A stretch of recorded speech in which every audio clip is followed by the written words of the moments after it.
today everyone will have smooth playback. All right. Nice. So I think I hit the start streaming button.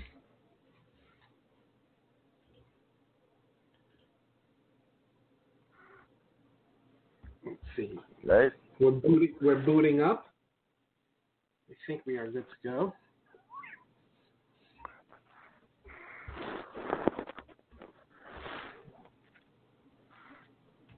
Is Justin coming on, or is he a mystery?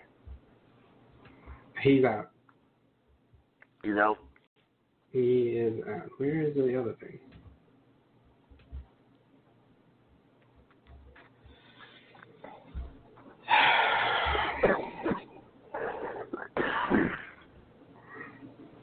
All right, people. Let me know if the audio is on. There's a little crazy intro, but I think we are up and running. There we go. And how do you guys feel? It sounds like Pat Shurmur is going to be the coach. Sure does. Sure does. Yeah. And you know what? This is where I want to... I was going to send you an audio, but I said, screw it. Let's wait to the show. Mm-hmm. Everybody, relax. Relax. First of all, anybody out there really think Pat Shurmur is not on the same level as Matt Patricia and Josh McDaniels? And if those guys are supposedly ahead of Pat Shurmur, why? Please tell me why.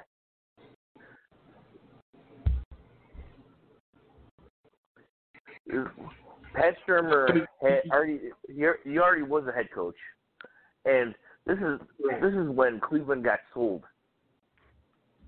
He was the Cleveland coach when they got sold.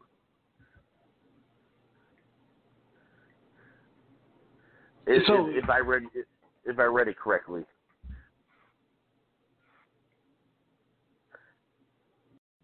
And he had some decent records with Brandon Weeden was one of his quarterbacks, and whoever other garbage Cleveland quarterback was playing on there. But let's look at the positives. The fact is, Pat Shurmur gave Nick Foles a career. He was the quarterback coach or offensive coordinator when Nick Foles had that 27 touchdown season with like 2 interceptions. Mm-hmm. Then he was also coach. He's obviously coaching Minnesota this year, who's had 3 different quarterbacks play,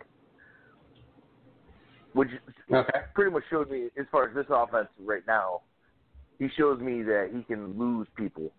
He lost not only his first quarterback, he lost his second quarterback, and he's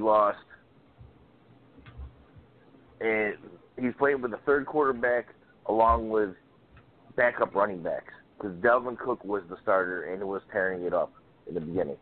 He can adjust. Stephon Diggs and all those guys. Stephon Diggs wasn't healthy the whole time, so their number 1 wide receiver was Adam Thielen. And do I like Adam Thielen? Yeah. But he's an undrafted rookie. Or not undrafted, he's an undrafted free agent. Which, he plays above his talent grade. Right. Just shows me, hey, he can adjust to whatever he needs to do. And he also, was the coach when Sam Bradford had his best season of his career. And was the coach of Sam Bradford when he was on the Rams when he got Rookie of the Year. So you're feeling it. You're kind of feeling it. Everything I'm reading, I don't know how. I know certain people. I won't name names. Mm-hmm. They're taking a quarterback. They're not keeping Eli. Or they might keep Eli for a year because, honestly, I think financially, I don't think unless we can get him to restructure, it doesn't make sense for us to cut him or trade him. until maybe after June 1st. And that even after June 1st, it makes no sense it doesn't make sense for other, that all that money spent. So Eli's going to be here at least another year. We're going to get that. We're drafting a quarterback. Not only does Shurmur considered a quarterback guru. Right. He also has ties to the UCLA coaching staff, who has been watching Josh Rosen. So that's where I think he's probably going to lean towards Josh Rosen, or actually it's a big wake up call if he goes past Josh Rosen. Yeah, exactly. If he doesn't take Rosen, that's a big wake up call. I added Ned on. Ned, you are on live. Is the audio coming through? It's giving me some problems. Yeah, I can hear it fine. Yeah, no, I am extremely happy with this, and I understand that there was the sort of feeling that he wasn't the top choice. The people in New England were, but I think it's completely possible that he might have been, after interviewing the people in New England, the top choice, because I think when you look at his resume, he's a much, I don't want to say safer, but I think he has a much lower risk than Patricia or Daniels. I mean, he did a lot more with the Browns than McDaniels did with a crappy Denver squad. I mean, with a good Denver squad, sorry, my bad. Mm-hmm. No. And you think he did more?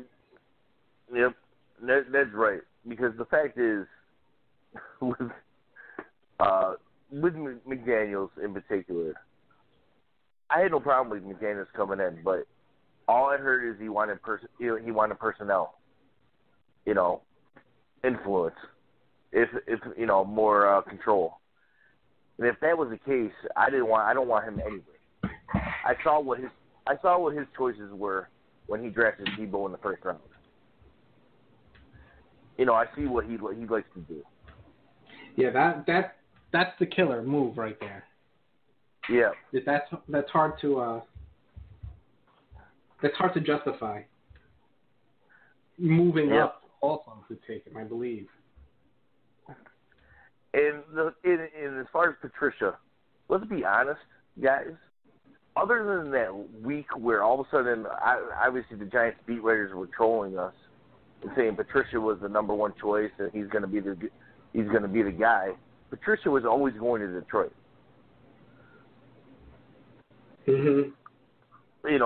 He was friends with the GM for 20 years or something like that. You're not going to duck out on your boy.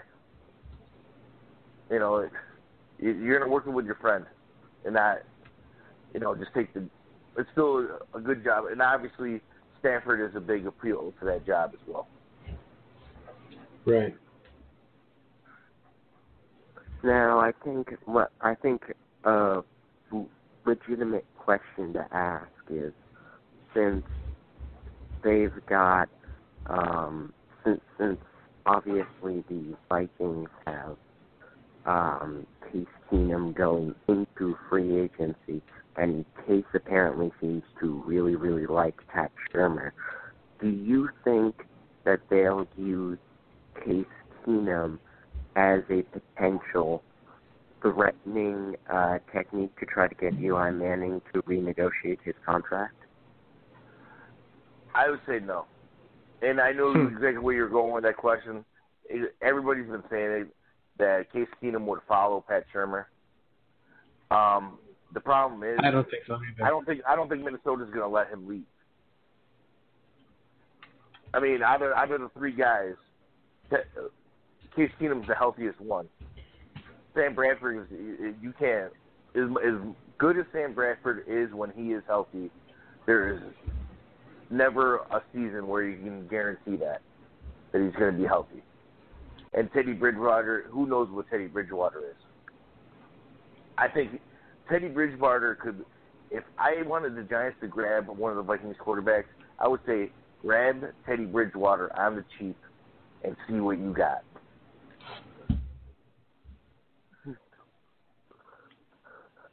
Because Teddy Bridgewater's, if his knee is good, I like Teddy Bridgewater's game.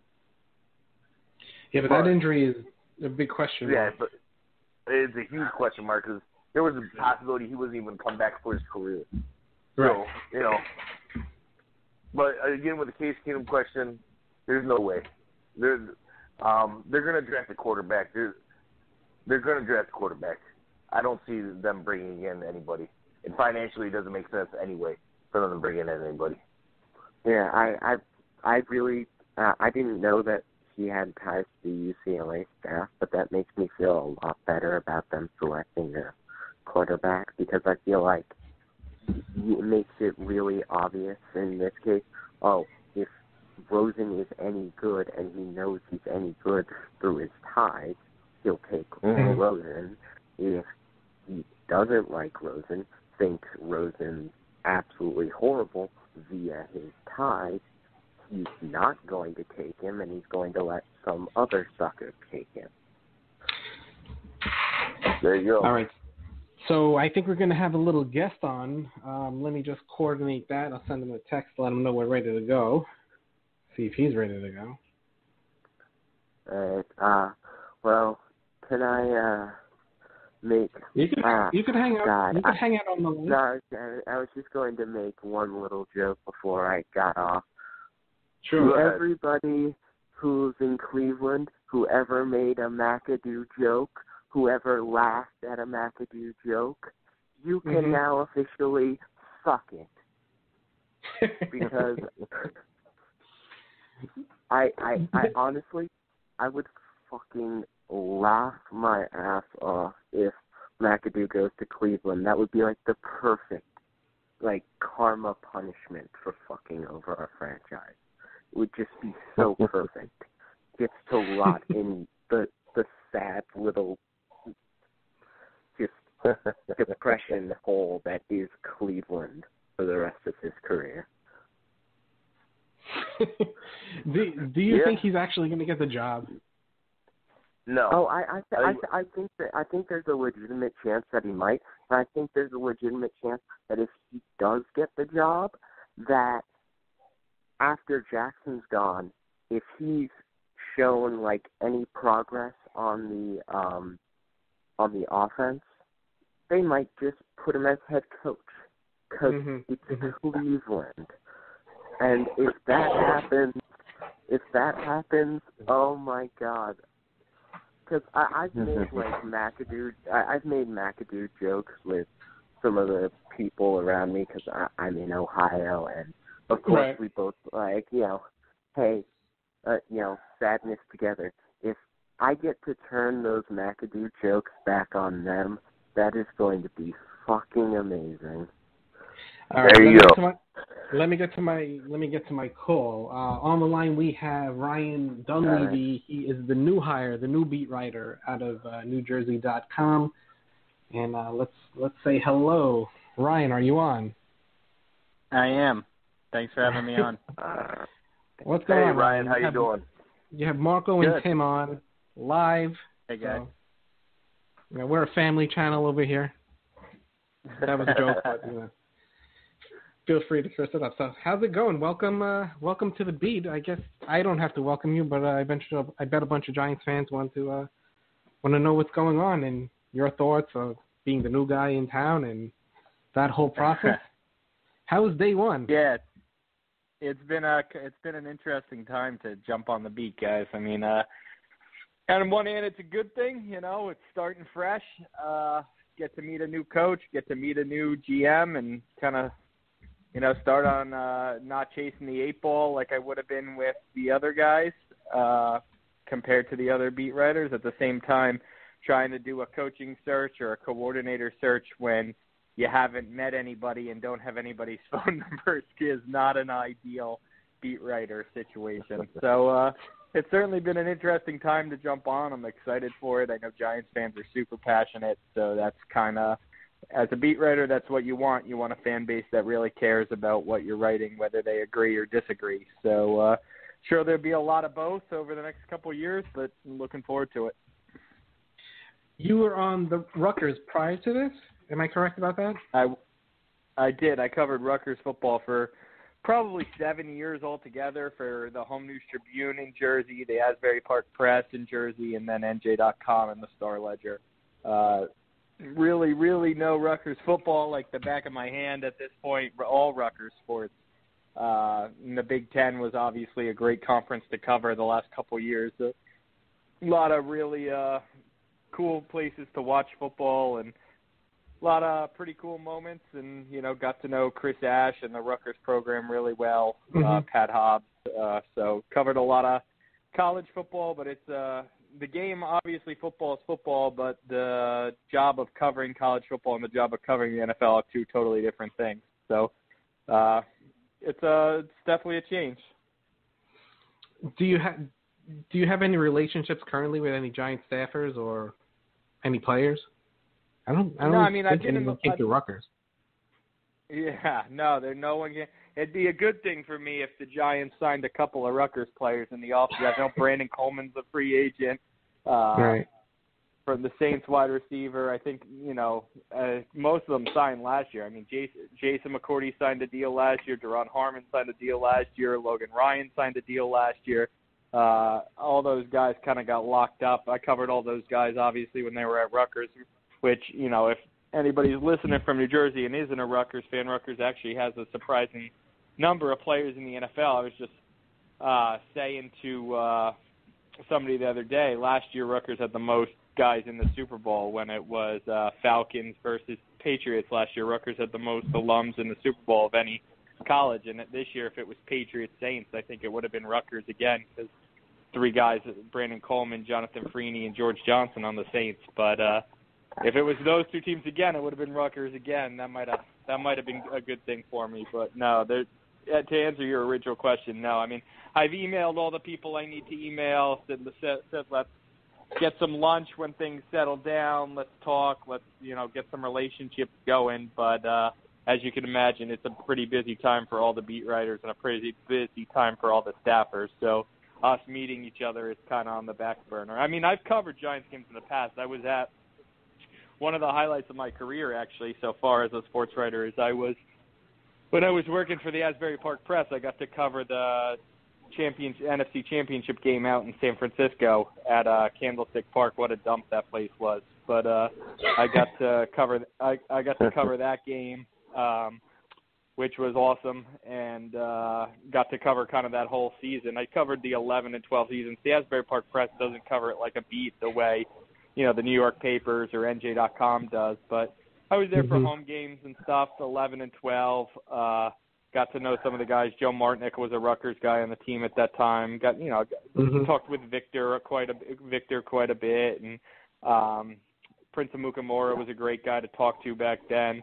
But really haven't been in the locker room much until the last month of this season. I was helping out James Cratch and Dan Duggan, just because there was so much going on with the Giants, as you guys probably know even better than I do.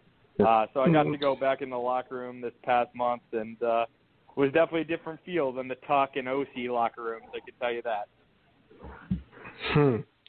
So you were there a little bit at the end. Were you there post-firing?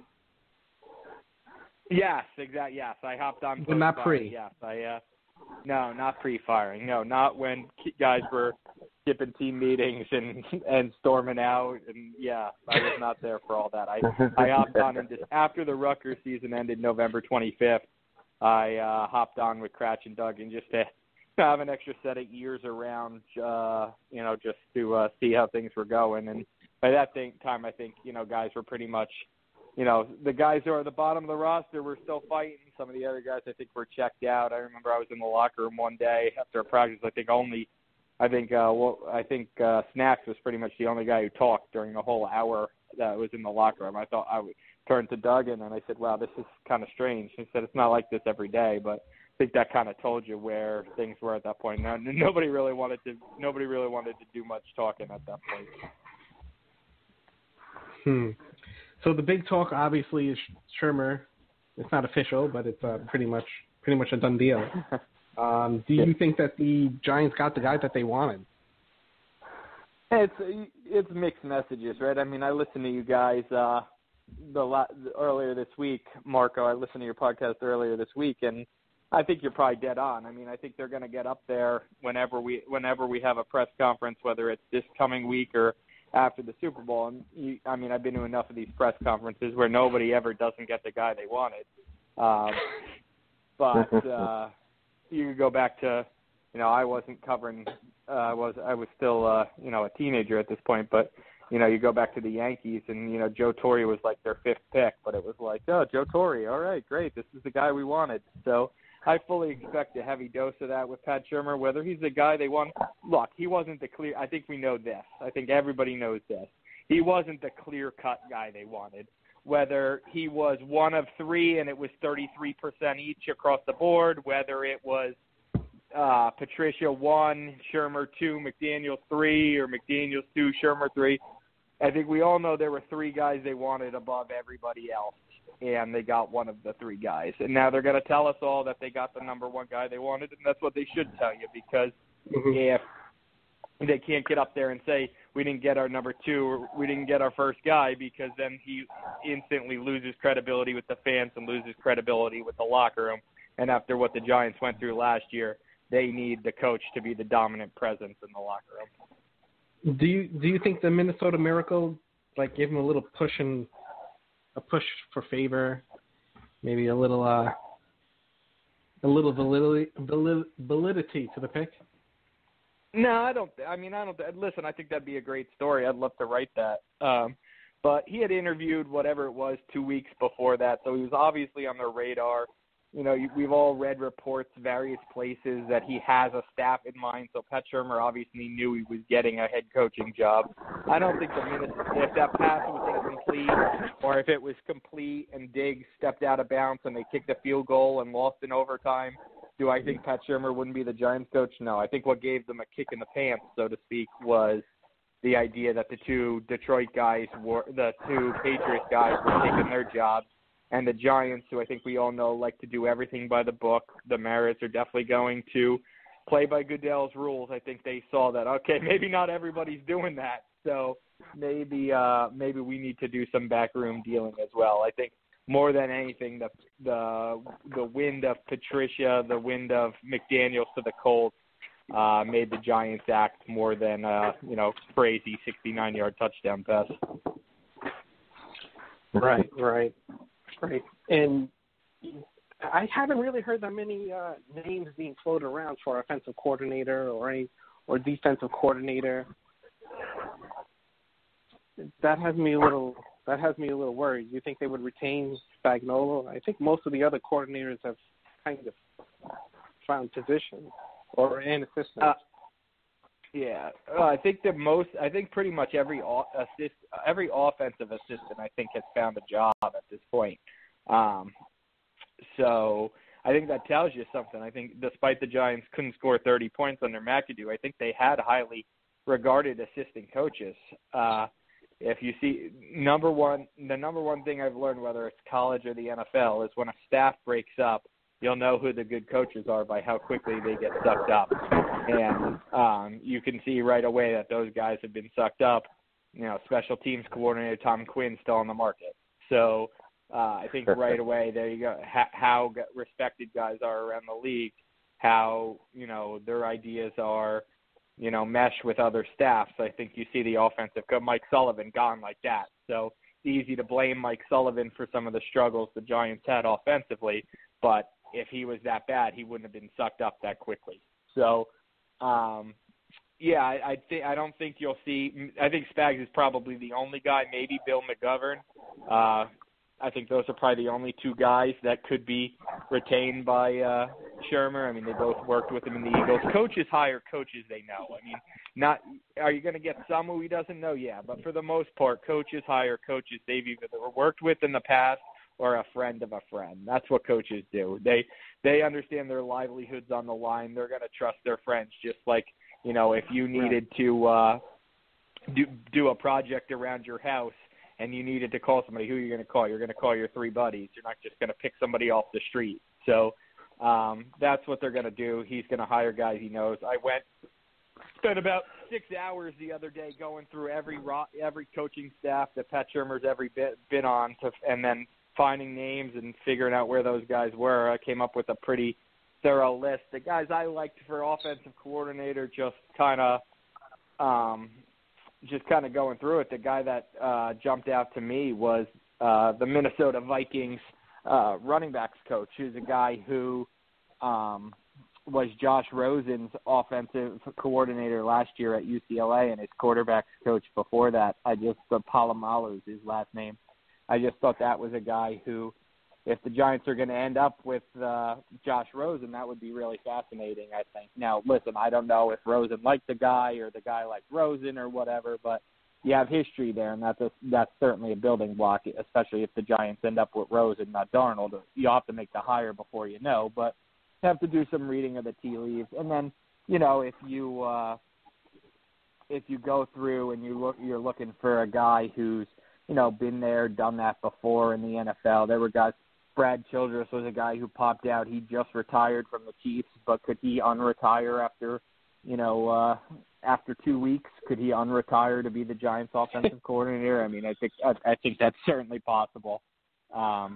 There were, some other guys. I think Gary Brown, a former Giants running back, who's the Cowboys running backs coach, certainly a possibility to end up on the staff, though. You know, leaving behind Ezekiel Elliott for the Giants running back certainly won't be appetizing, but, you know, a chance to work for the Giants, that's certainly a guy. He was on Shurmur's staff in Cleveland. I think that's certainly a guy. A guy that interested me on the defensive side is a guy named Bill Davis, who was the Eagles defensive coordinator under Chip Kelly when Shurmur was the offensive coordinator. He's now the linebackers coach at Ohio State. I'm sure he's dying to get back in the NFL. One thing I can tell you for sure is it's much, I don't know if easier is the right word, but it's much less time-consuming to be an NFL assistant coach than it is to be a college assistant coach. A lot of these guys who are out there recruiting, dealing with high school kids and whatnot, long for the chance to be in the NFL. So I don't know Bill Davis at all, but I'm sure even working at Ohio State, I'm sure he'd jump at the chance to reunite with Shurmur. So that's a guy that I thought popped out for me. And Ken Flajole, who's the Eagles linebackers coach right now, he was a defensive coordinator for Spags in St. Louis when Shurmur was the offensive coordinator. Those are some guys who popped out to me, but yeah, you're right. You mentioned Spags. That's kind of the big question. Is he going to end up as the Giants defensive coordinator under a third regime? Obviously ownership loves Spags, so I think if Shurmur wanted to do that, I don't think anybody would stand in his way. It's just a matter of, does he see last year, Shurmur from the outside, does he see last year as such a disaster that he just wants to totally clean house and not have any, ties to that staff? So you're saying ownership wouldn't have an issue with Spag? Well, obviously I know they would, but Spagnuolo coming back, especially when they were talking culture change, and then you're going to bring half the culture back from the last year.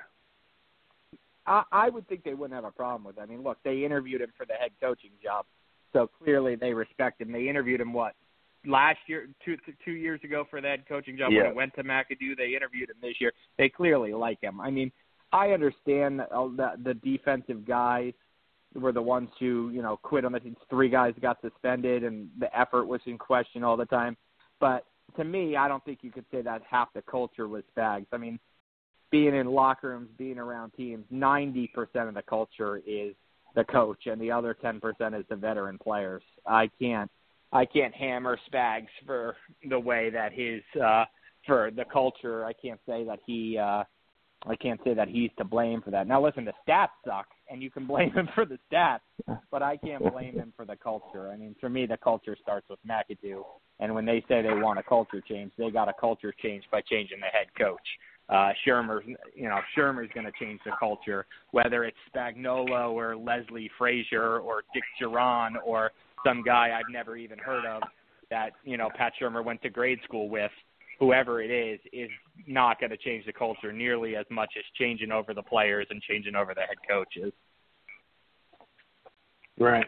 Well, just to reorientate everyone who's listening online, we have Ryan Dunleavy of NewJersey.com, just accepted the position of Giants beat writer. So if you have any questions in the comment section, the lines are lit up, but I don't know if I want to get to the phone call because people might come at you pretty crazy.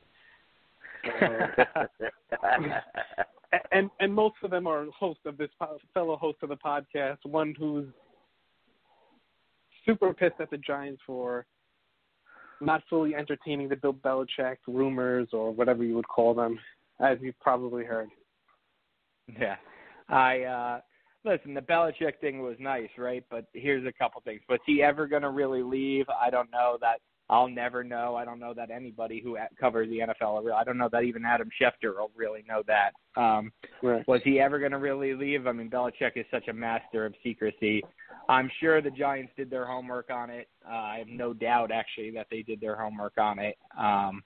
But I would ask any Giants fan this. If the Giants waited on Bill Belichick and it turned out he was playing the Giants and just, it was some sort of motivational ploy or it was easy to patch up feelings in New England and you ended up with Pat Shurmur off the market and Steve Wilkes off the market and Mike Vrabel to Tennessee and you ended up with, I don't know, Spags as your head coach or somebody else as your head coach, would that have been worth it? I mean, would that have been worth waiting and finding out that Bill Belichick wasn't really interested? Yeah, I mean, of course, if Bill Belichick's really interested, then you fire Pat Shurmur in a week.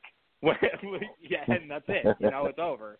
But if he wasn't really interested, as I don't think anybody really thinks he was, because that rumor went away really quickly. I mean, rumors, you guys all read, I write, rumors rumors that are true, where there's smoke, there's fire. They have a tendency of sticking around, right? That one went away really, really quick. That one went away really, really quickly. So if the Giants had waited and found out it was all a bunch of bull, and instead of Pat Shurmur, you ended up with, I don't know, some guy, who's like some, the Falcons special teams coordinator as your head coach. I think his last name's like Armstrong or something like that. He interviewed for the Cardinals job. Would that have satisfied everybody, or everybody would have said, "Oh, we should have just hired Shurmur 3 weeks ago." So yeah. I think the Giants played it. Safe, and that shouldn't surprise any longtime Giants fan. They are a pretty safe playing organization. With Pat being hired, do you think that it's pretty much a done deal that we're going quarterback number 2? That's a great question. Listen, I think so. I mean, right now, today, I think so. I mean, again, I've got to try over the next couple months to get to know as many front office people and scouts and all as possible. But right now, I got to think that's. I mean, the Giants aren't a franchise like the Browns, who you can almost count on having a top 5 pick every single year. The Giants' plan is only to be in this position once every 15 years, and I can't see them letting that opportunity slip by without picking a quarterback. I mean, they have talent. So I've heard the argument from fans already that, you pick Saquon Barkley and all of a sudden you have 3 years of Eli Manning, Saquon Barkley, Odell Beckham, Evan Ingram, and Sterling Shepard, and it looks like a pretty good offense. And I would say, yeah, I mean, I'd play that offense in Madden every single day of the week. But if you're trying to build a franchise and not play a video game, I think you have to take the quarterback, because that's where, Giants fans have been lucky for 15 years, but the longtime fans remember between Phil Simms and Kerry Collins was Ken Graham and Dave Brown and a lot of lean years where Amani Toomer wasn't really a great Giant until Kerry Collins walked in the building. So you can have all the skill players you want. If you have no quarterback really throwing to them, then it really doesn't matter. So I say yes. I'd say they have to take a quarterback, though. Having paid as close attention as I have to the Big Ten football for a long time, I think Saquon Barkley is a truly special running back. So if they ended up going in that direction, I couldn't blame them for it. Sure. I think it's either if they quarterback. If they draft a quarterback, is Eli gone? I mean, because you're not going to sit that kid for, he's playing day one, I would assume. It's funny, right? People don't do that anymore, and it's crazy, right? Because if you look at the best quarterback right now in the NFL, it's Aaron Rodgers, and he's set for 3 years. Now, no one's sitting for 3 years.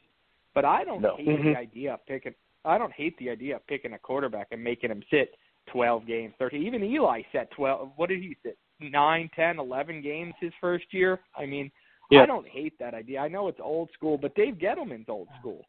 So, I mean, is that a crazy, outlandish thought? I mean, if they pick a quarterback number one, Eli Manning 2018 is his last season if 2017 wasn't. I would bet the farm that he's not on the team in 2019. Would I bet the farm that he's not on the team in 2018? No, I wouldn't, though Eli, who never really has an opinion on anything, he made it about as clear as possible that he doesn't want to be the guy. He doesn't want to be the guy to sit there and groom somebody, and that's what we saw with Brett Favre, right? So Brett Favre was a little bit more, stubborn and, what's the right word for it? A little bit more opinionated than Eli's ever been. But we saw, quarterbacks don't like to do this. Great quarterbacks don't like to do this. They don't like to.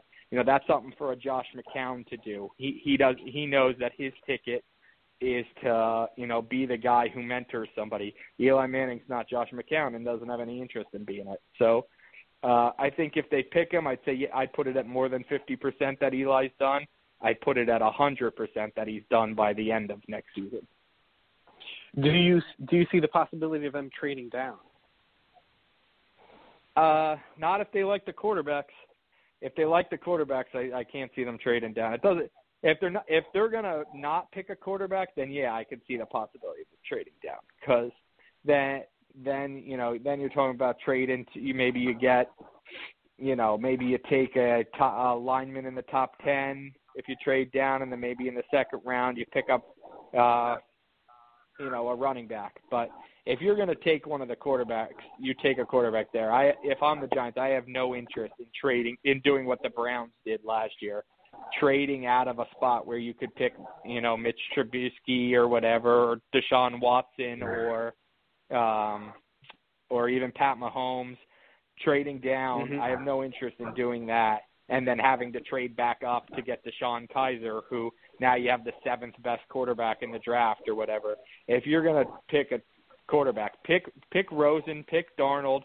Don't trade down, pick a lineman, and then go grab Baker Mayfield or Lamar Jackson.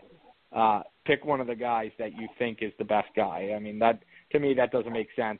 10 years from now or 8 years from now, if Rosen or Darnold is a Pro Bowler, is it going to be worth it for you to have had Lamar Jackson just so you could have an extra pass rusher? To me, no. What are you hearing as far as, the quarterbacks? Is it Rosen and Darnold and then everybody else? Yeah, or that's it. Yeah. Okay, yeah, I covered college football. That everybody loves those two guys. The draft will be one area where I think I can pick, being the new guy to the beat, I can really contribute because I know a lot of people in college football. And yes, it's Darnold and Rosen and everybody else from everybody I talk to. Now look, I know people like Baker Mayfield. Lamar Jackson's probably going to crush the combine and crush his pro day. Those guys, Josh Allen, everybody's going to compare him to Carson Wentz because of the small school thing. But to me, it's those two guys and it's everybody else. And Darnold obviously didn't finish this year strong. Didn't have the year everybody was expecting, but if you go back and look at his year, his 2016 year, the Penn State game in the Rose Bowl, I mean, that kid was unbelievable. So if you tap back, if he came out if he could have come out after 16, I think he would have been the number one pick over Miles, the Garrett kid from the Browns. Yeah, yes, thank you, Miles. Yeah. I wanted to call him Miles Jack because I just watched the Jaguars, but Miles Garrett. I think Darnold would have been the number one pick in last year's draft. So an extra year of seasoning, even though his stats didn't do well. I don't know anybody who, unless they got injured, got worse by going back to college. So that to me, yes, it's those two guys and it's everybody else. Who do you think is more ready now? Watching them, I'd say Rosen. I'd say Rosen is probably, you just hear guys who know more football than me, scouts who have been around for a long time, say Rosen's, one of the more NFL-ready quarterbacks to come out right now in a long time.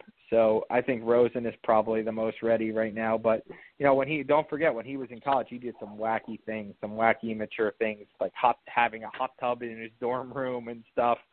So I think as an NFL player, he's probably the most ready right now. But we all know New York's a little bit different, right? We all know that. Yeah, Ben McAdoo can tell you that New York's a little bit different. So I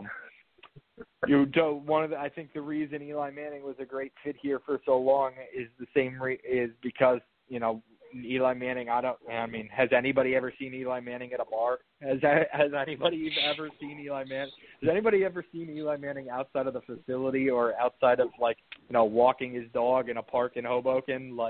I think that's one of the reasons he was just so good here. Is he could handle the fishbowl. And assuming Josh Rosen has grown up quite a bit from freshman year, and I think we all grew up a lot from our freshman year to our junior year, I think that he's definitely the most game ready he's the most NFL ready on the field. I have a few pictures of Eli floating around that I'll send you later that are pretty funny. Mostly college stuff, but yeah, exactly. He seems to cleaned up his act. I don't think anybody wants the pictures of them floating around from college. I don't. Yeah, I thank God that cell phones weren't prevalent in college days. Come on. I barely had a beeper, so that dates me. You were talking about the New York media and how Eli has done well handling the New York media. How do you think Pat Shurmur is going to handle it? Because I read a few stuff that he was reading into everything in Cleveland, and I'm just wondering, how do you think he's going to handle you guys, and what would you guys be expecting of him? The best thing I read from Pat Shurmur is that he said in the Philadelphia Daily News a couple years ago that if he got a second opportunity, he would do a lot of stuff differently, and he didn't want to list what those things were, but I certainly hope one of them is handling the media, because obviously you've read some of the same things I have about him being a little too overly sensitive and taking things maybe too personally. I think Mike Holmgren said in one of the New York papers that he read everything or something like that. Obviously you can't do that. You obviously can't do that. That will drive you nuts. I think any coach in the city would tell you that. You would hope a guy's learned from a second chance. That's basically it. How will he handle us? I have no idea. But you would hope. Look, Philadelphia, I know Giants fans and Eagles fans, butt heads, but Philadelphia's a pretty football-crazed town too. So I'm sure he got his fair share of criticism there when we all know Donovan McNabb got his fair share of criticism, and he went to 4 NFC championship games. If you don't think people were criticizing his quarterback's coach at the same time, I'm sure they were. So you got to think that he saw how Chip Kelly, since he's been a head coach, he saw how Chip Kelly and the Philadelphia media didn't really hit it off. And I'm sure he's seen how, Mike Zimmer's hit it off with the Minnesota media. So you got to think he's learned some things. You got to think he'll be better at it the second time around. But really, call it what it is, guys. I mean, Tom Coughlin and the New York media didn't hit it off until the Giants won a couple of Super Bowls, and then Tom Coughlin had a little more rope to feel like he could be more himself, and the media realized criticizing this guy isn't really going to get us anywhere because he's winning Super Bowls, so he ain't going anywhere. We're not going to be able to run him out of town. We might as well get along with him. So winning kind of cures all, right? If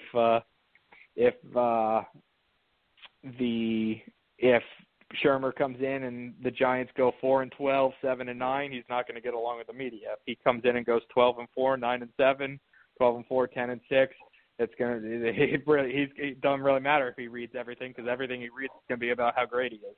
So, right.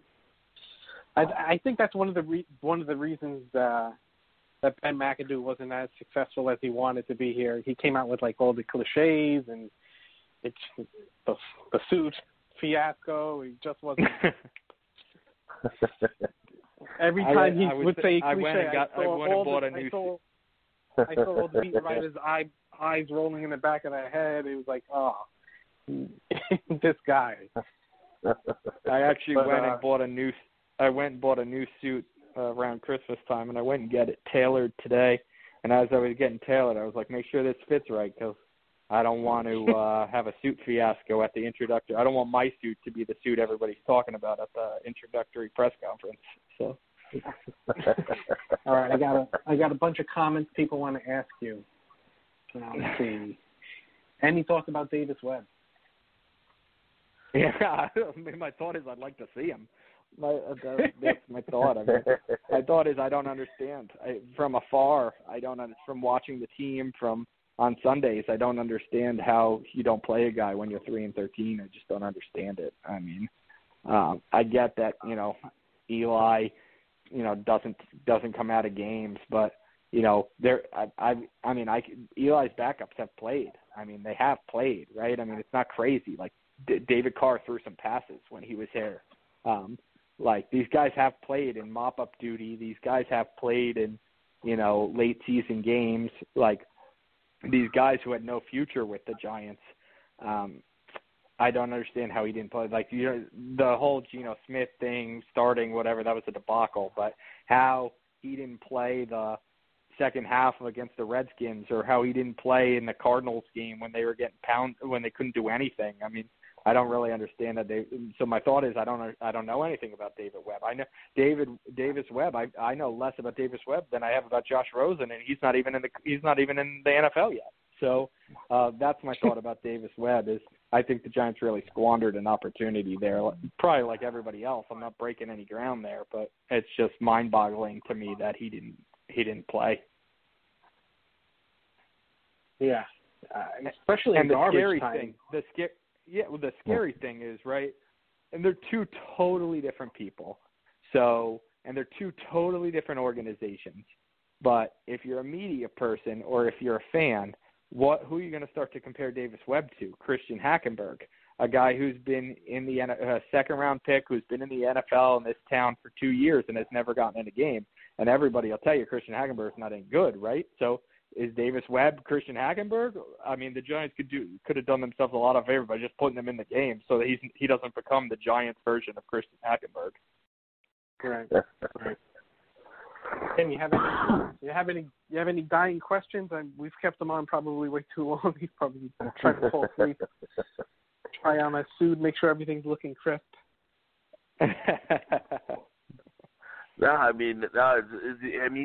You're definitely answering the questions. You know what? You definitely need to come back on us when it's draft time. Yep. Because it sounds like you're on top of the college. Yes, I'd be happy to, and hopefully then I'll know a little. I'm going out to the combine. Hopefully then I'll have a little bit more contacts and stuff. But yeah, the draft will be fun. That's the one question I do have. It'll be where my worlds collide. The one question I do have: how do you go about, just starting these relationships? Are you just, trying to start little bromances and trying to grab beers with everybody? Yeah, that's kind of it.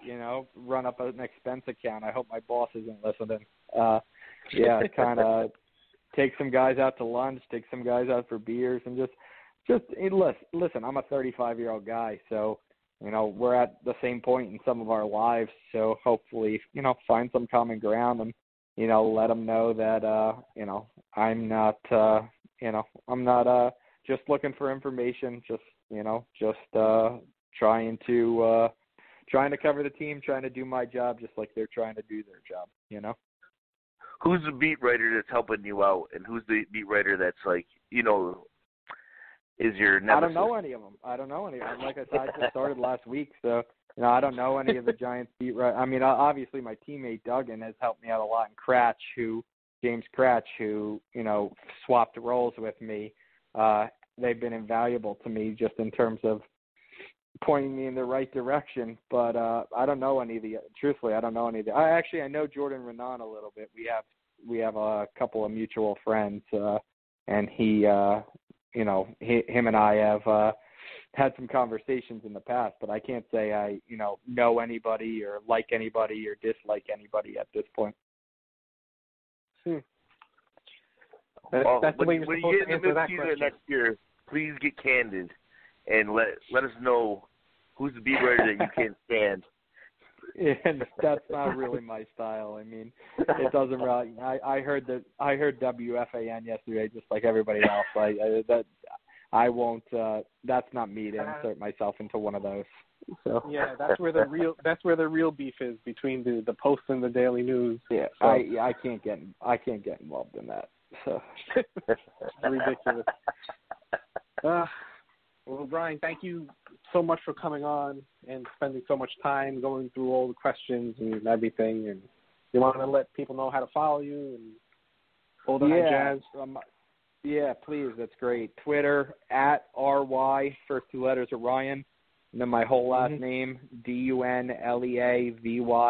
I pride myself, at least I did at Rutgers, and answering every tweet I get, every question I get. I take a lot of pride in being one of the more socially active beat writers you'll find. So please, I'll do mailbags. I'll do all that jazz. So follow me, shoot me emails. I try to get back to everybody because I know when I was a kid, when I was a teenager or something, I always wanted to reach out and ask the writers of the teams I covered stuff. So I know what it's like to be on the other end. So I know I'll try to always answer. You might not always like what I have to say, but I'll try to always answer. So, yeah, please, definitely, and obviously NJ.com/Giants. I mean, we pride ourselves, Dan and I, Politi, on putting out, 4, 5, 6 posts a day, especially when there's a lot going on like there is right now.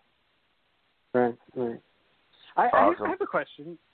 We'll jam one in there. How much has Twitter changed, like, the atmosphere of, like, beat writing? Oh, a ton. I mean, I could do a 2-hour discourse on it. I mean, it's changed everything about it from the number of when something happens. Do you tweet it out? Do you want to be the first person to tweet it out? Do you want to wait a minute and be the first person to tweet it out with a link in it so that you have so that people can click on your story? Because just tweeting it out without a link in your story doesn't really do much for you. It's just changed. And plus, it's changed a ton in terms of, 15 years ago, I don't think any of us would know how much Odell Beckham was progressing. And now, pretty much every story you've read on Odell Beckham's progress is the result of him sending out a couple of tweets with videos in it. 15 years ago, everybody was like, I wonder how Odell's doing. So I think it's changed a ton. Yeah. I mean, just the curation of stuff itself. Like, I know a bunch of people just finding stories based on tweets and background digging on everything. So, definitely interesting. Interesting. Once again, thanks for coming on. You're more than welcome to come on every week if you want. I'll throw that out there. Let me get settled and figure out how things work. We also had Dan on right after he got put on the Giants beat. So I'm going to really try to introduce all the new beat writers to. Yeah, it's a good idea. I appreciate that. That's good. All right, Ryan. Thanks so much for calling in, and I'll let you get to where you're going and what you have to do. Okay. Yeah, All right, thanks. sounds good. Thanks, guys. Thanks. All right. We'll talk to you later. All right.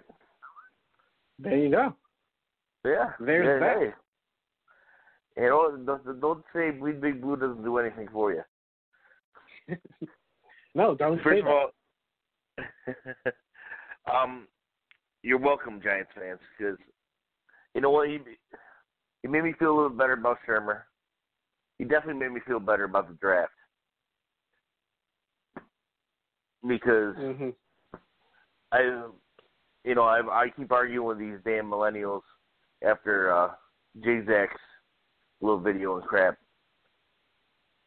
about this Barkley stuff. Yeah, Barkley's amazing. It's not happening. So get over it. We need a quarterback. We don't need a damn running back. The lines are still lit up. I've had people waiting for a pretty long time. Who have you? Did you keep James on? Was James trying to call in? No, not that I know. Oh, I thought you left him. I thought you left him on hold. You're like, nah, we're not allowing you. No, I want to play this sound clip. I want him on bad. Captain Negative. That's gonna crack me up. All right, hold on. Let's see. All right, we're going to 315 area code. All right, Syracuse, let's go. Is this? Hey, is this Steve again, man. What's up? Hey, what's up, Steve? How are you? Pretty good. Hold Hey, on, that was man. a pretty good interview you had there. Listen, I got a question. Let's just say we go out and get Teddy Bridgewater when Shurmur comes in, all right? Yeah. We get Teddy Bridgewater, no Case Keenum, of course. And Buffalo wants to trade up. They come up with the 2 first-rounders and Gordy Glenn, and maybe a couple picks some next year or something. That's something we should be doing. That's something we should be looking at, like something like that. Oh, I agree. Like, if the only thing is, it's a huge gamble with the Teddy Bridgewater thing, because who knows where he's at? You know, because exactly. But that's the bonus of getting him for the price that we're going to get him for. You're going to get him for squat. You know, and now you got this quarterback whisperer with Bridgewater, with Eli, with Webb. Yeah. I mean, we'd be definitely set at QB, and we wouldn't have to go get one in the draft. I'm still not sold on these quarterbacks. And I totally understand where you're coming from with that. And let's put it this way: if they aren't sold on the quarterbacks, let's put it this way: with Pat Shurmur having ties to UCLA, and the guy that actually the guy that knows Rosen, it's gonna be a big wake up call if they pass. That's now, huge. I can't see them passing up. You're only going to pick 2. We've only picked this high once before. Yeah, and the other thing is, it pretty much he confirmed it, and Rosen and Darnold, and then everybody else. Yeah, but the key to this is we only picked 2 once before. I hear you say that all the time. I understand that. Yeah. But if this quarterback is ranked the 30th best player in the draft, why the hell are we going to draft him at 2? Yeah, but he's not. You know what I mean? We're moving these guys up every year. They're not the best players in the draft, but yet we're moving them up to number 1, 2, 3. But there's more. Don't do it. They have more influence on the game. Huh? Quarterbacks have more influence on the game than any other position. Right. All right, I'm going to put you on hold for a second, and let me go to the next line. Let's see who's here. Let's see, 917 area code. What's up? You're on the air. What's your name? Hey, what's going on, guys? This is Lewis calling from Syracuse. Oh, Syracuse again. We're getting lit up, huh? Nice. Hey, what's going on, guys? I want to ask you guys something real quick. About this offensive line. Big problem.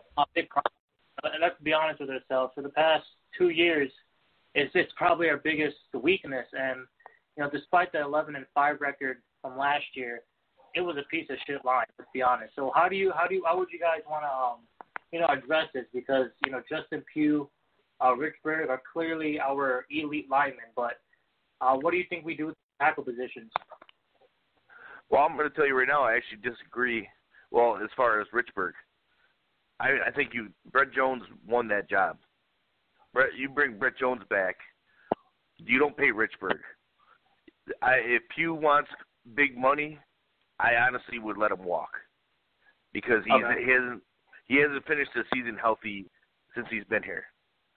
As much as I like Pugh, and he is versatile enough, I would love him to just be able to play guard, but he can play tackle. But he's going to want at least $10 million a year, and he's not worth it if you're not healthy. He's already got back issues now. That's the nice thing about Gettleman coming in as the GM. He's all about the line. He's going to bring in people that all over the board. Is it going to be stars that you know their name? Probably not. No. It's going to be a bunch of, mid-rounders, some guys you don't even know. But I forget the guy's name in Carolina. I think it's No Cell or something like that. Yeah, he's an All-Pro this year. He was an undrafted guard that Gettleman got, and now the kid's an All-Pro in Carolina. That's his strategy, I guess. Is all you really need to do, and we saw it with our Super Bowl teams. You don't need stars in the offensive line. You just need an offensive line that clicks together, that can actually play well together, and that's going to be the key thing. And I'm hoping Flowers can actually pull something out. I don't want him to be the left tackle. I would really like to see him either go to right tackle or go to guard. But yeah. Yeah, I think he's going to bring in a bunch of people that we don't even know. Yeah. I don't see him bringing back Richburg or Pugh. Pugh's going to want a lot of cash. And we weren't good when he was here. So he's not like the difference maker, like, oh, we put him Pugh now, like pass game is tight, or now we're really running the ball. It didn't happen. There were holes on his side as well. So you guys have you guys seen the reports on who the Giants are talking to at the Shrine game? No, I didn't. The East-West. So one of the guys they're talking to is this. I can't even think of his name off the top of my head, but it's this mountain of a guy. He's like 6'8", like 380, like guard. Mm-hmm. My point, and for everybody I saw they were doing, Giants are going to be signing size. I wouldn't be surprised if DJ Fluker comes back. If he comes back on the cheap, and this offensive line gets really big. Right. So yeah, you guys are high on Brett Jones. Yeah, Brett Jones is way better than Richburg. You know what? I was a Richburg guy before the season. If you heard videos, heard the show, I was all about Richburg. But I've seen Richburg get blown up into the backfield way too many times for him to be considered elite.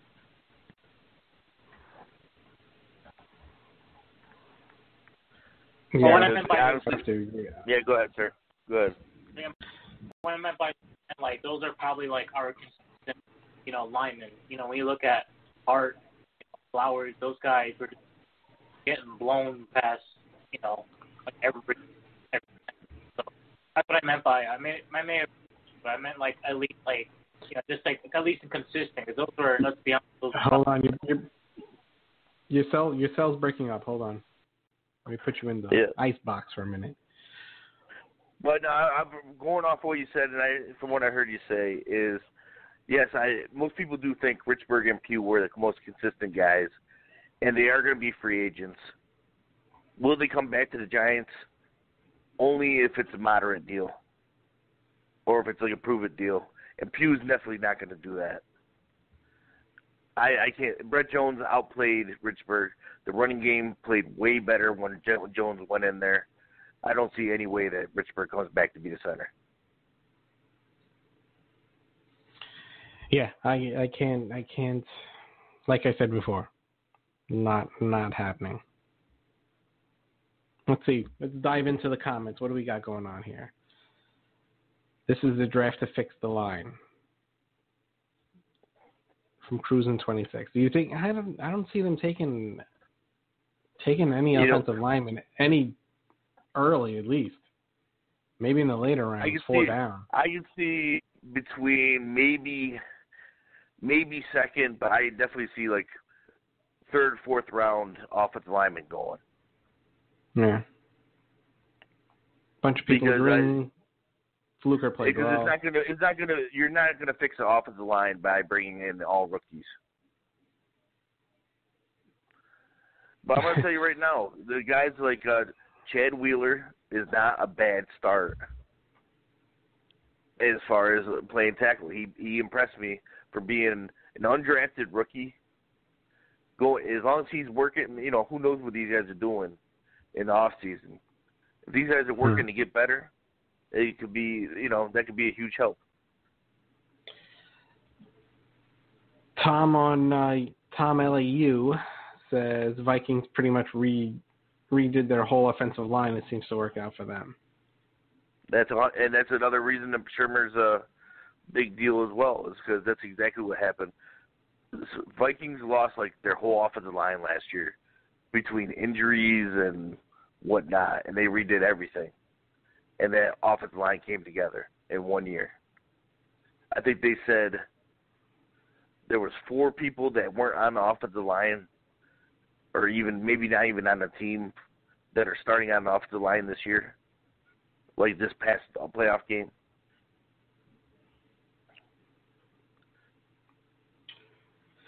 Wavy so you Jones. know what? Yeah, go ahead. No, I'm just reading through the comments. That's all. Oh, I'm very surprised. There's not more people. I don't know what people don't know what to think about Pat Shurmur. I really think that's what the case is right now. I know. You want to complain. There's some want to complain about it, but let's complain, and then what do you've got? See, once I realized that it wasn't going to be Patricia or it wasn't going to be McDaniels, I kind of felt it like mid interview process. I was like, I don't think it's going to be these guys. It just didn't have that tone. Yeah. I thought it was going to be. I really thought it was going to be Wilkes. It just like the philosophies matched too much for me. Defensive coach, and Well, leader. the only thing that I liked Wilkes. The only thing I didn't like about Wilkes is he had 1 year as a defense coordinator. 1 year. Right, but he was also like doing. He was like an offensive coordinator plus. He was doing like assistant coaching. That weird in between where he's not the head coach, but he's not a coordinator. He's like in that area. Yeah. Like super coordinator. I had no problem with Wilkes if that was what was going to happen. And it seemed like they wanted a defensive coordinator. But obviously that's not where we went. Like I said, the only thing with Shurmur that bothers me is I think it's stupid to bring back Bags. I just think it's stupid. Have you guys played football before? In what position? Is that to us, or is that to the people in the comment section? You talking to us? I don't know. Sometimes they get in their own little comments and their own little talks in the comment section. Yeah, they start getting arguments. Yeah, it's pretty funny. Let's see. Any other questions out there? Ed Opolito. Hi from upstate New York. What's up, Ed? How are you? Upstate where? Fernando Hernandez. We don't need a quarterback. We need offensive linemen, linebackers, and some heart. I think we should draft some heart this. Yeah, I'm all about that. But as far as the quarterback thing, guys, I love Eli as well. Eli will go down as one of my favorite Giants ever. Mm-hmm. But it's time. If he's got one more season in him, light it up. I hope you light it up. But just like, what was his name, Brian? Ryan. Oh, yeah, okay, whatever. Just like what Ryan said, he's not going to be here after this coming season. The finances is the only thing that are keeping him on the team this season.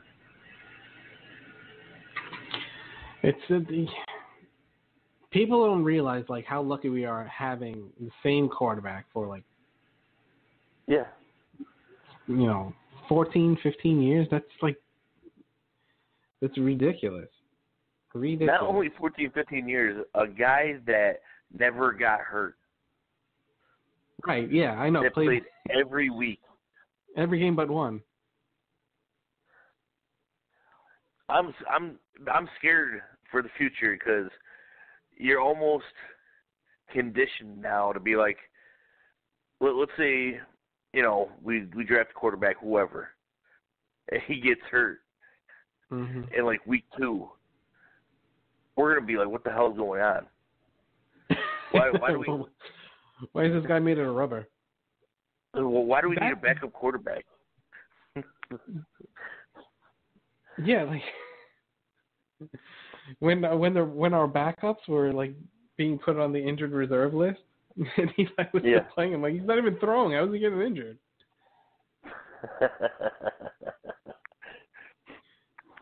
Mr. Hanglighter Man wants to keep JPP for one more year. Well, we're going to probably keep JPP because no one's going to want to. I don't think anybody's going to trade for him. Want that contract, yeah. No one's taking that contract. H. Lee Siddle Jr., what about JPP? Yeah, that's pretty funny. We just talked about JPP just 2 seconds ago. Yeah, well, as far as JPP and you guys all put out there, he's not earning his contract.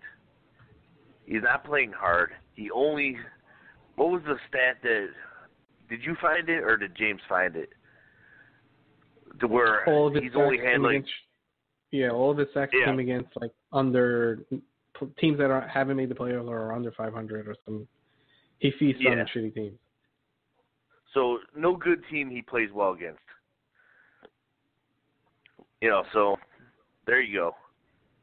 And, I've always defended JPP for the most part, but I can't do it anymore.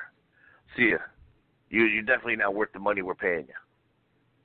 Not for what do you have, 7.5 sacks this season? Big whoop. JPP wasn't that bad. What do you?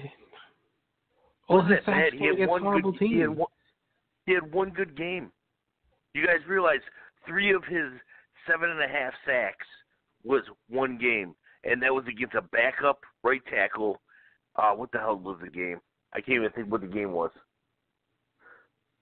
Was it the Kansas City game? Where it was a backup right tackle, the tackle got hurt, and that's who we kept beating.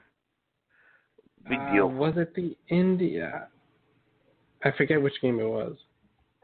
It was the game we won. It was one of the games we won. So it was either Denver or Kansas City.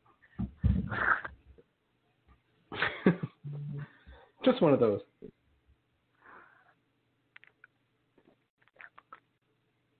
And he did the same thing the year before. He can't use his. You know what? He's always injured. He has back issues and all this other stuff. Nah, you know what? It's time to move on to JPP. I have no problem. Shit. If all these people that don't want to go quarterback, fine. You don't go quarterback. I'd rather see Giants go Bradley Chubb if we're not going quarterback. Oh, Robbie24 Cano said it was the Broncos game. Oh, my phone is blowing up. What's going on? Let's check. Thank you, Robbie. Check my phone. What's going on?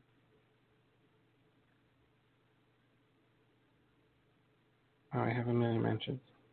Oh, had a good time on the Bleedbigblue podcast tonight. Passionate fans of the bread and butter of what I do from Ryan Dunleavy. Oh, that was nice. Thank you, Ryan. Appreciate it. WBG84 says, great stuff. Enjoyed listening. Big Daddy Shane, where can I listen in? Just go to my handle, bro. It'll be up on YouTube tomorrow. It's on live now, but it is what it is. Yeah, it is. Have you heard it? You know what? The funny thing is, Odell has made barely any comments, even when Eli got benched and any of that kind of stuff. But Odell was happy about Shurmur coming. Yeah, he's geeked, right? That's what he said? Yep. It's Odell talks where he's excited. Yeah. I mean, we have the weapons. Even if Eli is the quarterback, if we could just keep him straight, we have the weapons. Well, let's be straight. We have better weapons than Minnesota does. Yeah. When healthy. I saw a comparison. It was of the players from Minnesota to us. It's like a joke. And what do you think about this? And I saw this come across one of the things. Obviously, when coaches come over, we like to steal players. Right. One guy that they're saying is a free agent and Minnesota might steal is Jerick McKinnon. Might come over here. That intrigues me. Because I don't think you would definitely not have to break the bank to get him. And he'd be a really good piece.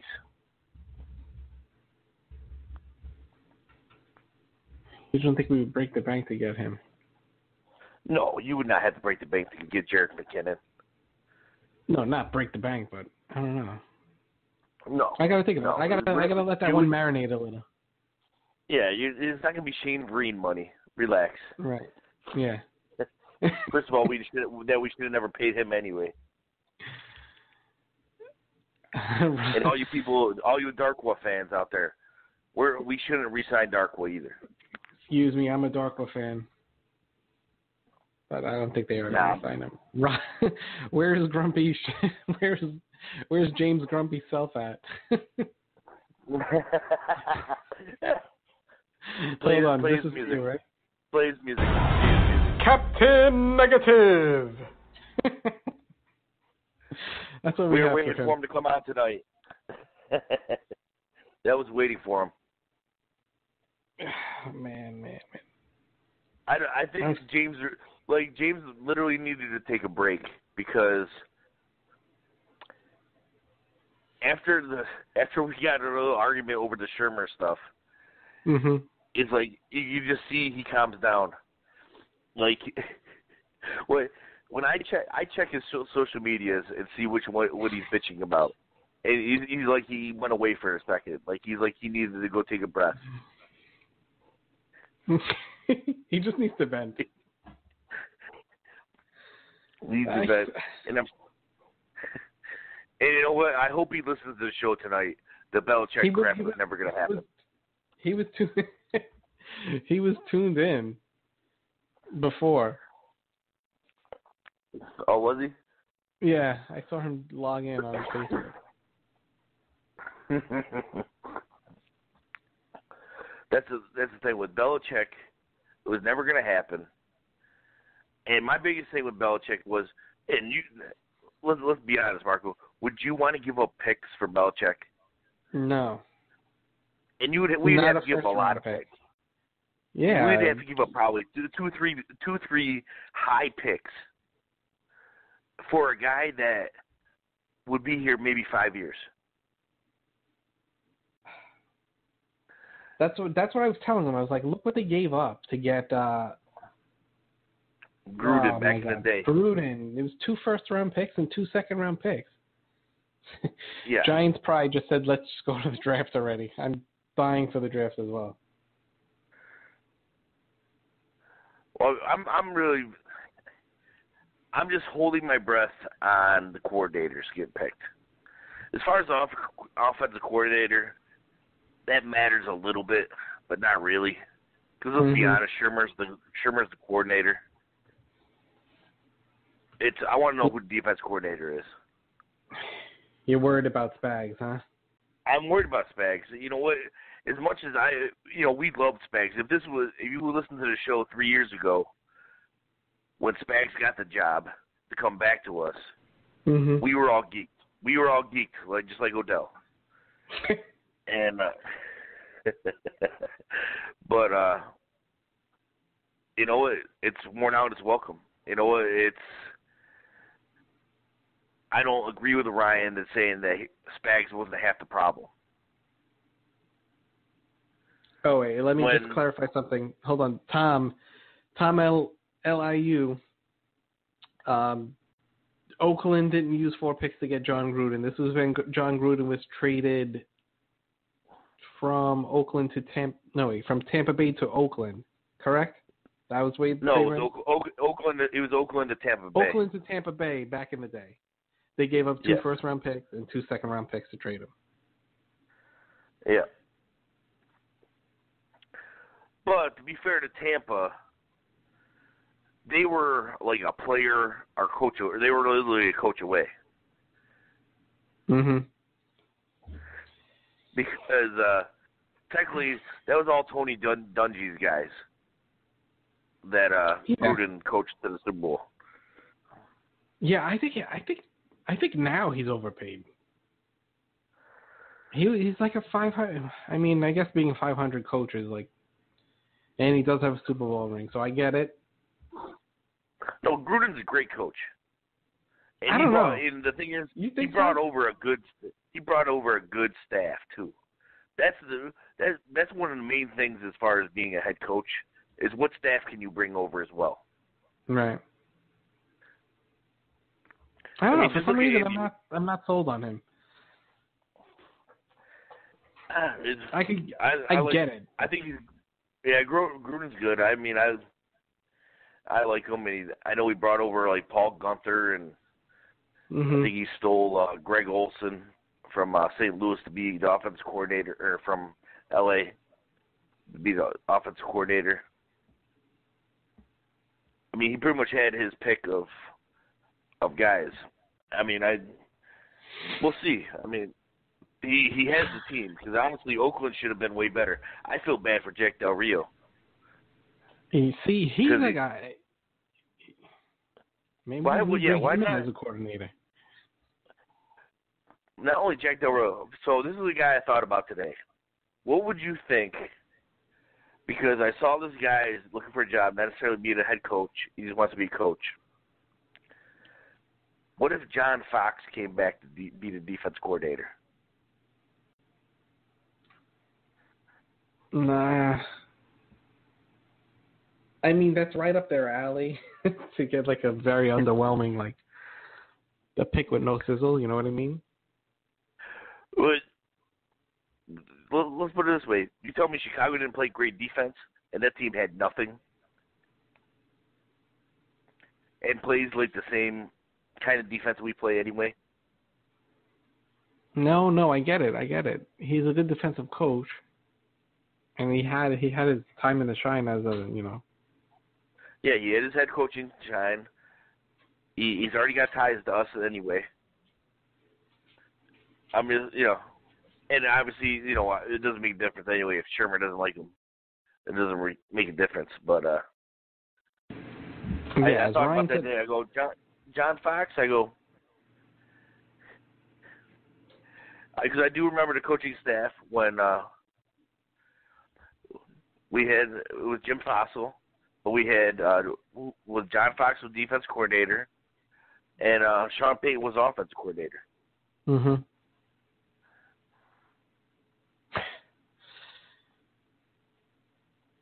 Those years were crazy. And you know what? I wouldn't. That's another guy that people don't bring up. Jim Fossil was a great coach. He doesn't get enough credit. I thought his son was a long shot at getting the Giants job. Oh, no, I was just joking with you guys. I was joking with you guys as far as that one. But honestly, he's a highly respected special teams coach throughout the NFL. Did we see Odell's Twitter rant on Landry joining us? No, I did not. That was today? Yeah, I'll go to Twitter. First of all, Odell, if you want to take half the contract you would have, and you give that half to Jarvis Landry, and you guys want to play on the same team, awesome. I'm fine with that. But the amount of money that Jarvis Landry is going to want and Odell's going to want, there's no way in hell we can have both of them on the same team. I know that's his boy. Plus, Jarvis Landry, didn't he just get in trouble in the offseason for domestic abuse? We don't need that. What Twitter rant?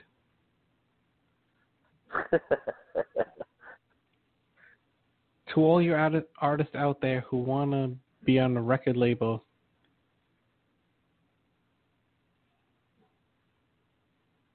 I don't even know what he's talking about. I mean, like an Odell translator.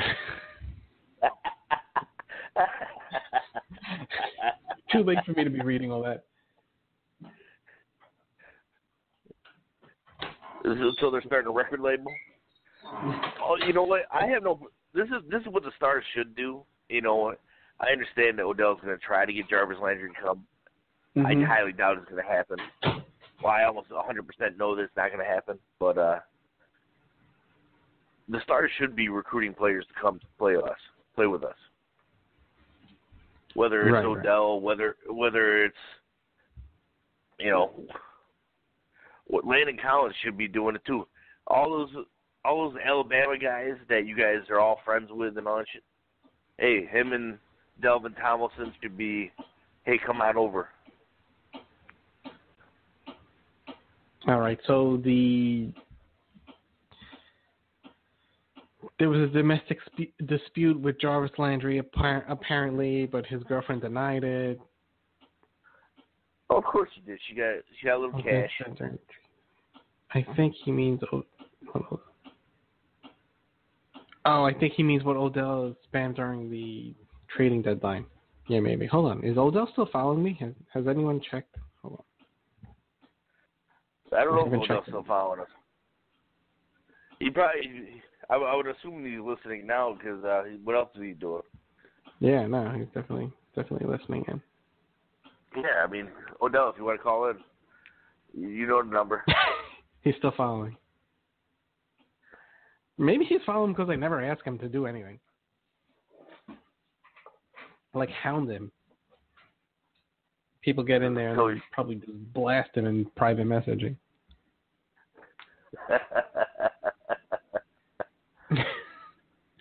Come on my show, please.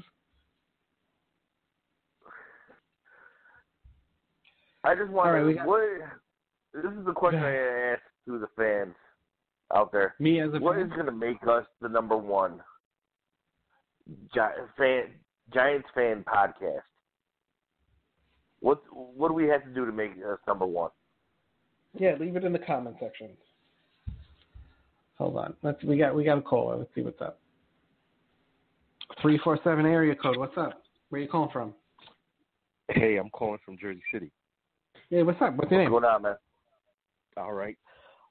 It was in regards to the Twitter handle for Odell, and I know you guys were trying to figure out what he was talking about in regards to something with the record label and how that relates to Jarvis Landry. Yeah, can you translate that? Yeah, let us know. Okay, it's a hip-hop thing, actually. It goes back to when there was like the whole big East Coast, West Coast beef with Tupac and Biggie Smalls. Yeah, that's why you're saying about Death Row, right? Yes, it was the whole thing with Death Row because at the Hip Hop Source Awards the year that the beef started going on between Death Row and Bad Boy Records, Suge Knight had got up on stage and said, hey, listen, if you guys are tired of artists dancing around in your videos and this, that, and the third, come to Death Row. So he's saying come to Death Row, meaning the Giants? Yeah, basically it's just like... Hey, Yo, you there or what? Yeah, I'm here. Hello? Hello? Yes, I'm here. You dropped me? Hello? Can you guys hear me? Yes, I'm here. Hello, hello. What is going on? Where's that guy calling from? Yeah. I was calling from Jersey City, New Jersey. Tim. Yo. There's two guys on the line? What's up, Cole? You're back on? Hello? Hello, hello? Yeah. Yeah, I'm here. Can you guys hear me? Yeah, we can hear you. We can hear you now. Okay. Marco had technical difficulties. He dropped us. Your phone went a little crazy, I think. Oh, I don't know. That was weird. Sorry about that. No problem. But yeah, that's basically it. The way I would interpret it was just that Odell was just trying to say, hey, listen, if you're not being treated correct the way you're supposed to be treated down in Miami, come to the New York Giants. Now I got it. Maybe we should hire him to translate. Hey,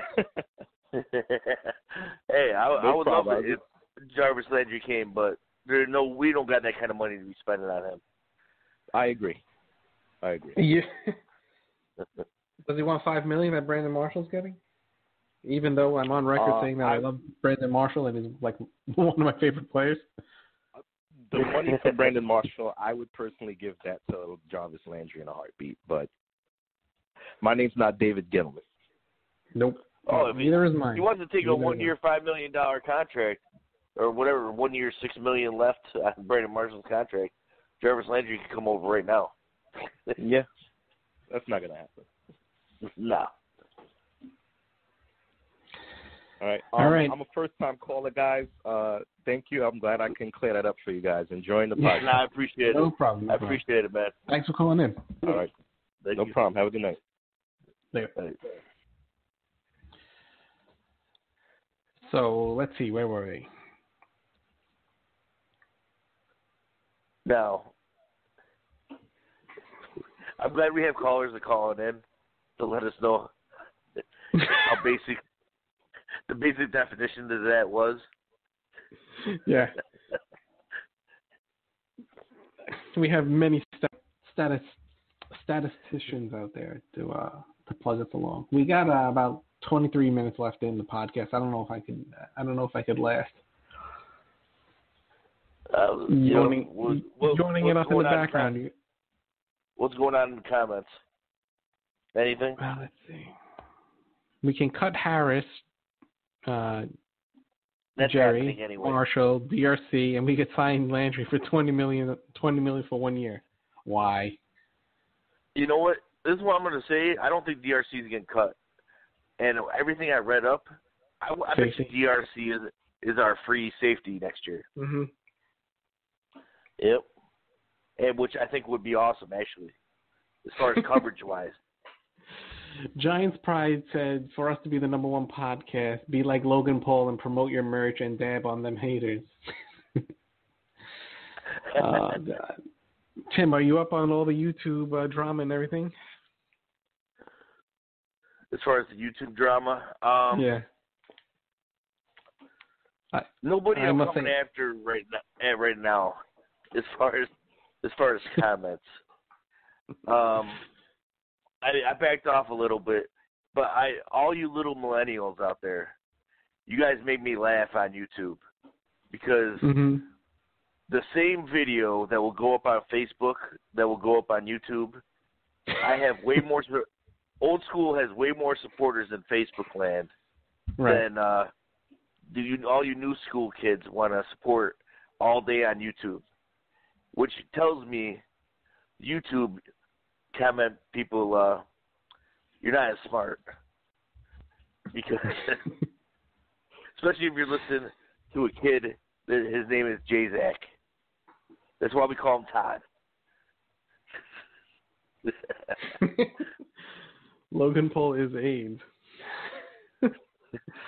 So Logan Paul is like one of these daily vloggers who's like always upping the ante, and like he filmed a dead body. And, like you like demonetized him and took him off like top tier advertising, and they just made all their like advertising revenue. They made it like very strict to get in.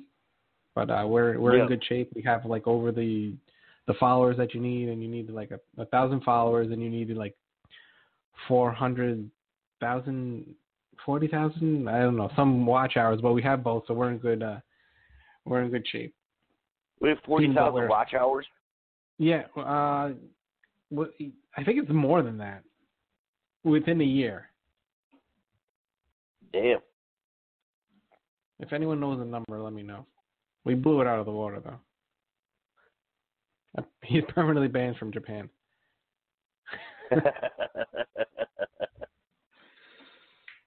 Yeah. All right. Well, the funny thing is, now I'm going to start looking up his stuff.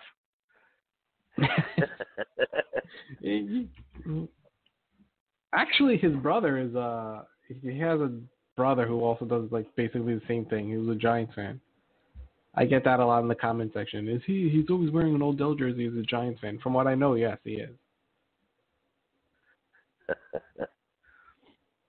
You know what? That's the challenge out there for any of you fans. I'm curious. You guys get any celebrities to us that are Giants fans? Mm-hmm. My personal person that I want to get on is Daniel Radcliffe, Harry Potter.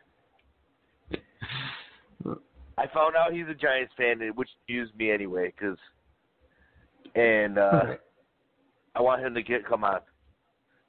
I want to interview him. Harry Potter. Who do I want on? I always wanted Artie Lang on. But he's like a mess, man. But I think it would be hysterical. Yeah, Artie would be pretty awesome. But, you know, it is sad how far he's gone down. Oh, you had 4,000 hours of watch time in the past 12 months. 4,000 hours. That's the stat. You need 1,000 subscriber and 4,000 hours of watch time within 12 months. Oh, we kill that. Yeah. That's not even a question. Yes, this is the new drama alert now. The drama alert? Yeah, there's another channel called Drama Alert that does like all the YouTube drama. It's pretty funny.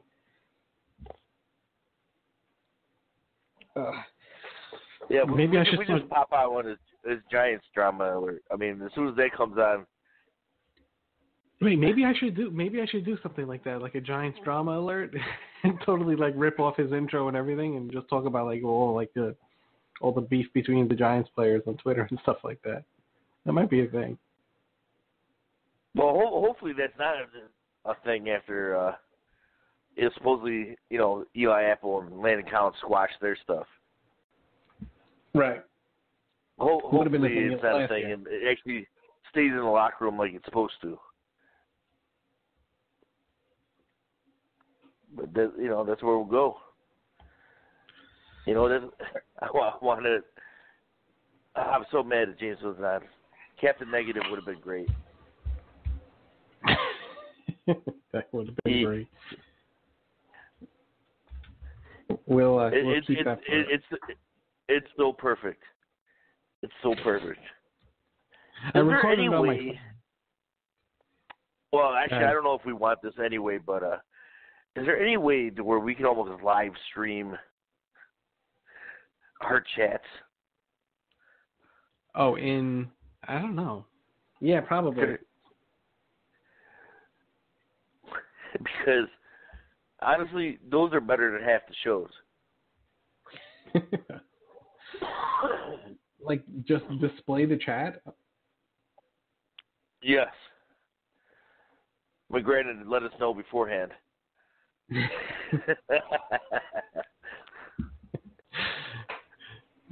You do the blur effect? Yeah, honestly, I think it'd be pretty good. And they would realize how stupid we are about the Giants, because we literally talk every day. There's at least a few comments about what the hell's going on with Giants. And that's without any news going on. If news happens, it's a whole other fucking story. Mm-hmm. Well, someone wants us to get Frank Caliendo. He's a Giants fan? I think he's just like an NFL impression guy, but I don't know if he's necessarily a Giants fan.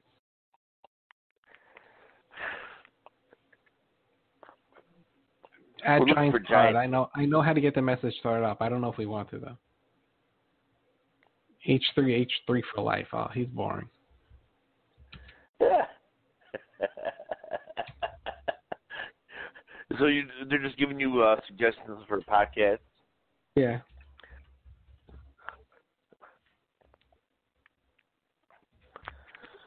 We asked how do we become number one, not give us suggestions. Not who is number one. Not who is number one. And we're not looking. We're looking for a very niche market. We're trying to be number one.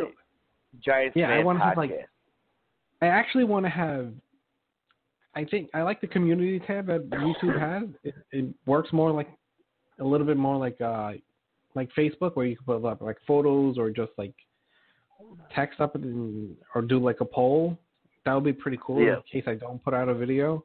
But you have to have 10,000 subscribers. That is that's the goal. So we get over 10% 10,000 subscribers, huh? To get that feature, as of now. Damn. And what are we at right now? 1,300. You guys are slacking out there. We need subscribers. Spread the word. You know what?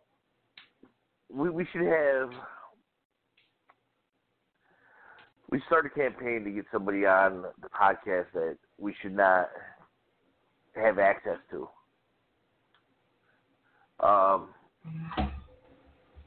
One, I'm going to put out there, Parcells, please come on the podcast. For the old school Giants fans out there. He's not taking any. Get Vic DeBetto on. I've asked him to come on. He hasn't answered. Who's this?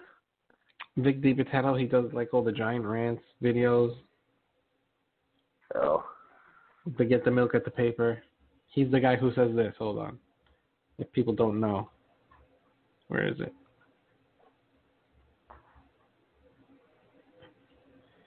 Damn, James. Moving the thing. The one that said about the interception, that's him. Well, it's a deception, jerk off. That's called an interception, jerk off. Oh, I thought that was Francesa. That's not. All right. I think that's it for today. I'm yawning it up. Let's see. Lodi Moody Games. This is a podcast that we live stream. That's what it is. You're towards Giants fans. That answers your question. Yeah. We'll be back next Wednesday. We'll be back next Wednesday. Today is the 21st day that we have streamed something on YouTube or put something up on YouTube. Well, there you go. I'm gonna try to go daily until I can't do it. Until I run out of something to say, or one of us runs out of something to say. We'll always have something. That's between all of us. Yeah, I hope so.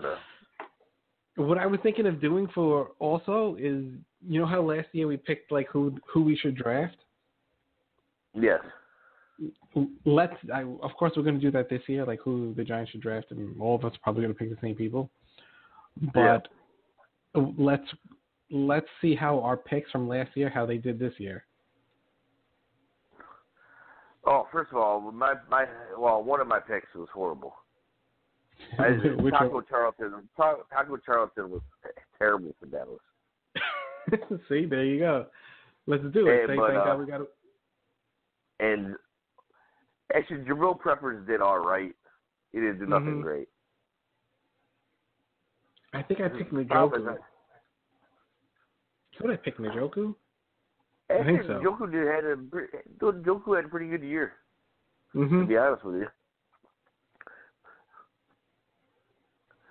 I'm kind of curious to go back to the draft episode when when you were out hanging out with DiCaprio, when me, Justin, and James were on. I'm kind of curious who we were talking about as far as draft then. Cause we got so excited with the guys dropping. With O.J. Howard. The funny thing is, we were so excited about O.J. Howard dropping. O.J. Howard didn't do much this year. No. Evan Ingram did better. Yeah, Evan Ingram is better from what I've seen. Period. I think Evan Ingram is better. You know what? Props to you, Jerry Reese. Good job. Oh, I totally ignored Facebook for a while. No, did you? Thomas G. Cook, Kevin Dillon from Entourage, George R. Martin. I've asked George R. Martin. I've asked Lady Gaga. Hugh Jackman. Is Hugh Jackman a Giants fan? I guess. I didn't know that. That's news to me. I have a connection to Alyssa Milano. She doesn't want to come on. What? Try to get the Giants player to do a segment or coach. You had a connection to Alyssa Milano, or you were reading the comment? No. I have a connection to Alyssa Milano. I know someone who knows her very well. And she has no want to come on? She doesn't want to do that type of press. We're impressed. What happened? No, it's not her thing. It's not her thing. It's she's a Giants fan. She doesn't want to come on and answer questions and stuff like that, I guess. Maybe with him really not asking her, I don't know. And he just said it. Yeah. Maybe he's reaching, Who knows? I mean, I'm I get it. Yeah, I get it too. I mean, who the hell wants to talk to us anyway? Right. But I have a friend. I get surprised. Well, I have a close acquaintance who's a huge Giant fan. He's a celebrity, and he won't answer any of my texts or my tweets.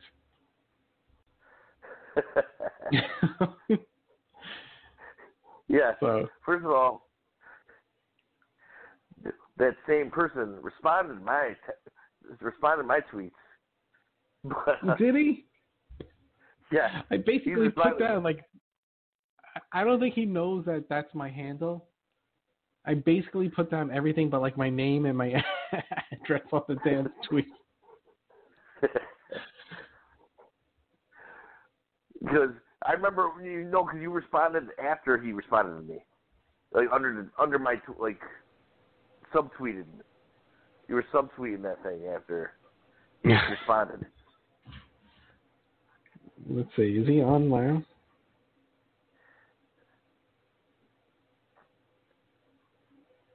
He just got married.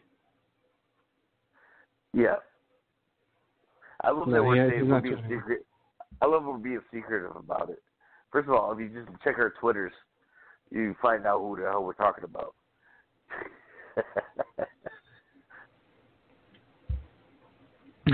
They're going to have to dive deep. All right, Tim, let's sign off. I have a whole bunch of stuff to do before I hit the bed. Yeah, I hear you, man. All right. If you're new and listening in, please subscribe, throw a like, follow, do all those good things. We're gonna come at you probably tomorrow with something. Yeah. Good night, y'all. And, give Ryan Dunleavy a follow as well. And all good. Peace out, Tim. Peace out, people.